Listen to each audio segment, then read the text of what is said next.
Australia AFC women's Asian কাপে নিজেদের অভিষেক মিশনটা রাঙাতে পারল না বাংলাদেশ। গ্রুপ বির শেষ ম্যাচে উজবেকিস্তানের কাছে 4-0 গোলে হেরে টুর্নামেন্ট থেকে বিদায় নিয়েছে সাবিনা মারিয়ারা।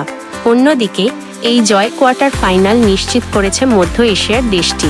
ম্যাচের শুরু থেকেই আধিপত্য বিস্তার করে খেলতে থাকে উজবেকিস্তান।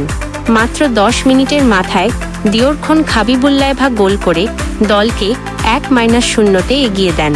প্রথমার্ধের বাকি সময় বাংলাদেশ রক্ষণভাগ সামলে রাখলেও গোল শোধ করতে ব্যর্থ হয়। দ্বিতীয় হাফ বিরতির পর বাংলাদেশ গোল শোধে মরিয়া হয়ে উঠলেও উল্টো গোল খেয়ে বসে। বদলি খেলোয়াড় দিলদোরা নাজিমোভা 62 এবং 66 মিনিটে জোড়া গোল করলে বাংলাদেশের ম্যাচে ফেরার আশা শেষ হয়ে যায়। শেষ গোল ম্যাচের একদম অন্তিম মুহূর্তে 88 মিনিট নীলুফার কুদ্রাতোভা চতুর্থ গোলটি করলে বড় পরাজয় নিশ্চিত হয় লাল সবুজের প্রতিনিধিদের।